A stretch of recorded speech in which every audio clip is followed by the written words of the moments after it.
और जानकारी बहुत ही उम्दा है। दृष्टि ने शिवम की प्रशंसा की। मैं बस अपनी राय तुम तक पहुंचा रहा हूँ। शिवम मुस्कुराया। ये सब तुम्हारे ही आइडियाज और तुम्हारी ही मेहनत है। मैंने तो बस इसमें कुछ और विवरण जोड़ दिए हैं। नहीं, बिल्कुल नहीं। अब तक जो भी था वो था, लेकिन अब से ये हमारी रचना है। दृष्टि ने गंभीरता से कहा। ठीक है, तुम जैसा कहो हम बिल्कुल वैसा ही करेंगे। शिवम ने मुस्कुराते हुए सिर हिलाया। दृष्टि ने आत्मविश्वास से कहा, मैंने फैसला कर लिया है। मैं इस डिजाइन को एक कदम के रूप में इस्तेमाल करूंगी और अध्यक्ष विक्रम टोकस को इसका प्रस्ताव दूंगी। लेकिन हम इसे नाम क्या देंगे? दृष्टि ने थपथपाया और कुछ देर सोचा। शिवम ने भी कुछ देर सोचा और सुझाव दिया, विश्व के राजा। दुनिया का राजा? दृष्टि ने पूछा। हाँ, दुनिया का राजा। शिवम मुस्कुराया। क्या तुमने टाइटैनिक फिल्म देखी है? एक फेमस दृश्य है जहां फिल्म का हीरो लियोनार्डो चिल्लाया, मैं दुनिया का राजा हूं, जब वो जहाज के आगे के हिस्से पर खड़ा था। मुझसे पूछो तो मैं उस लाइन का काफी शौकीन हूं। बेशक मैंने टाइटैनिक देखी है। तुमने अभी जिस सीन और डायलॉग के बारे में कहा वो तो विनिंग लाइन है।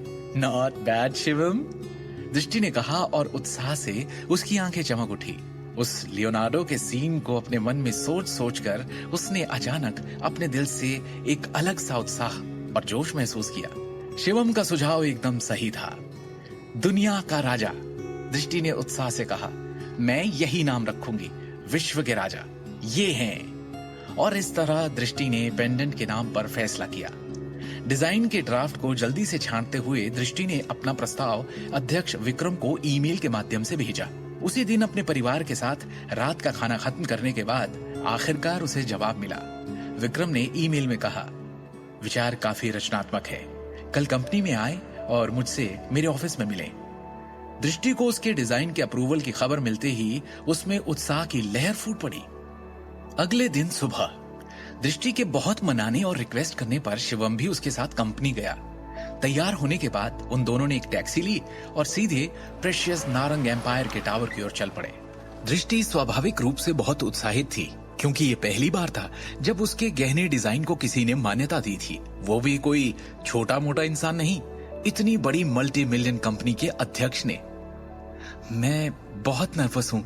मैं पहली बार चेयरमैन जैसे बड़े इंसान से मिल रही हूँ, दृष्टि ने घबराए हुए स्वर में कहा।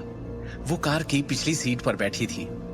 उन सवालों के अलावा जो वो मुझसे पूछ सकते हैं, मुझे इस बात की भी चिंता है कि मैं गलती से कुछ गलत कह दूं और परिणाम स्वरूप मेरी रचना को अस्वीकार कर दिया जाएगा। शिवम ने आश्वस्त किया, तुम्हें इतना घबराने की जरूरत नहीं है। उसे बस ईमानदारी से अपने आइडियाज बताना ही काफी होगा। अगर मेरे गहनों के डिजाइन आधिकारिक रूप से प्रकाशित हो जाते हैं और कई लोगों से प्रशंसा प्राप्त करते हैं, मेरे लिए बस इतना ही काफी है। दृष्टि ने लालसा भरी आंखों से कहा। यह मुख्य लक्ष्य था जिसे वो पता नहीं कितने लंबे समय से पूरा करना चाहती थी। शिवम ने कहा, चिंता मत करो, तुम्हारे मूल डिजाइन निश्चित रूप से प्रकाशित होंगे। ऐसा हो तो बहुत अच्छा होगा।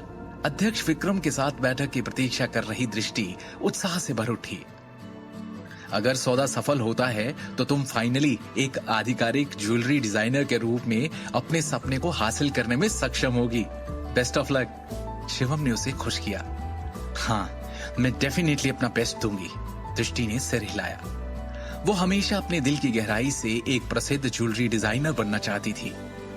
जल्दी ही टैक्सी नारंग एम्पायर टावर पर आ गई और जल्दी ही वो दोनों कार से उतरे और लिफ्ट में आए। वो आखिरकार कंपनी के अंदर आ गए। 28वीं मंजिल। ये वो मंजिल थी जहां अध्यक्ष विक्रम का कार्यालय स्थित था। फर्श के आसपास का क्षेत्र आश्चर्यजनक रूप से बहुत बड़ा था, क्योंकि कांच के दरवाजे और कार्यालय की मेज व्यवस्थित तरीके से व्यवस्थित थे। इस समय औपचारिक सूट पहने हुए कर्मचारी अपने कार्यालय में काम में बेहद व्यस्त थे। जैसे ही वो दोनों कार्यालय की इमारत में गए, उन्हें अचानक उपस्थित सभी लोगों की अजीब निगाहें देखने को मिली। दृष्टि, तुम तो मार्केटिंग डिपार्टमेंट में हो ना? तुम्हें यहाँ आने की अनुमति किसने दी? ये कंपनी के मैनेजमेंट विभाग का कार्यालय है। क्या तुम कंपनी में अपनी वर्तमान स्थिति से अवगत नहीं हो? वहां से गुजरने वाली एक महिला अधिकारी ने दृष्टि को पहचानने के बाद बदसूरत अभिव्यक्ति के साथ कहा, ओ दृष्टि, क्या तुम्हारी बगल में खड़ा व्यक्ति वो नहीं है जिसने नारंग परिवार को शर्मिंदा किया है? वो कुख्यात निकम्मा दामाद शिवम है ना? नारंग परिवार के एक वरिष्ठ अधिकारी जो एक कार्यालय की कुर्सी पर बैठे थे ने देखा और एक चंचल अभिव्यक्ति के साथ कहा, मुझे याद है कि कैसे तान्या ने उसे चेतावनी दी थी कि वो फिर कभी उसके सामने ना आए, फिर भी तुम उसे कंपनी बिल्डिंग में लाने की हिम्मत कर बैठी। इसका आप में से किसी को भी कोई लेना देना नहीं है, दृष्टि ने बिना कोई रिएक्शन दिए कहा, क्योंकि इस वक्त वो इन गाली गलौच वाले लोगों की परवाह नहीं कर सकती थी। बिना किसी हिचकिचाहट के वो हाथों में ड्राफ्ट लेकर अध्यक्ष के कार्यालय की ओर चल पड़ी। रुको। इस समय कार्यालय की दूसरी ओर से एक परिचित लेकिन शक्तिशाली आवाज सुनाई दी। आवाज की दिशा से एक शानदार हल्के बैंगनी रंग की पोशाक और अन्य महंगे गहने पहने एक महिला धीरे धीरे उनके पास चलते हुए आई। जैसे ही दृष्टि ने अपनी निगाह उस महिला की ओर घुमाई जो चल रही थी, उसने अपना गुस्सा प्रकट किया, लेकिन थोड़ा नर्वस भी महसूस कर रही थी। आखिरकार चलने वाली परिचित महिला नारंग परिवार की ही तान्या नारंग थी। तान्या आज की तारीख में नारंग के आभूषण समूह में डिजाइन विभाग की डिप्टी डायरेक्टर थी। साथ ही वो कंपनी की चीफ ज्वेलरी डिजाइनर भी थी। इसके अलावा वो कार्यकारी निदेशक अमिताभ नारंग की बेटी और करण की बहन भी थी, जिन्होंने स्वाभाविक रूप से उसे कंपनी में एक महत्वपूर्ण पोस्ट देकर रखी हुई थी। सिर्फ पॉकेट एफएम के यूट्यूब चैनल पर और शिवम द हिडन वॉरियर के सारे एपिसोड्स को सुनने के लिए डिस्क्रिप्शन में दी लिंक से डाउनलोड करें पॉकेट एफएम ऐप।